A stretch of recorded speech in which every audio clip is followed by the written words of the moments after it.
Hi guys, welcome to another of my writing tutorials, where today I'm going to be showing you how to use where starters in a piece of writing. So where starters are great for opening paragraphs, just like time starters are. They can also be used throughout a piece of writing, and they're ideal when you're writing a description. So I really like using these in a descriptive piece of writing. So some examples of where starters that you could use could be above the clouds, in the forest, or inside the house, or outside. And you can also use where starters to describe where something is in relation to a character. For example, everywhere she looked, or next to him.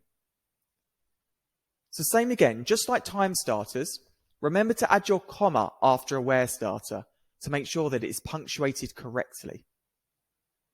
So let's look at an example of a piece of writing. So this is a description written by a pupil that uses where starters. And you can see in the opening sentence, this pupil has used a where starter, which is where the sun was setting, comma, the dancing trees were shaking like a fairy tale. Now this pupil's also used a where starter at the opening of the next paragraph. And this says, right above me, the stars lit up the sky like 1,000 light bulbs.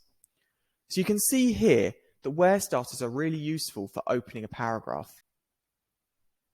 So your task today will be to write a description using this image as inspiration. And I want you to focus on using where starters, especially at the start of your paragraph.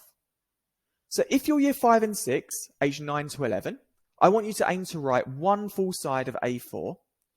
And if you're year 3 and year 4, age 7 to 9, I want you to aim to write half a page of A4.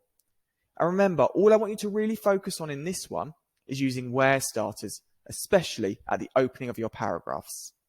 So until the next video, give that a go, and I'll see you on the next one.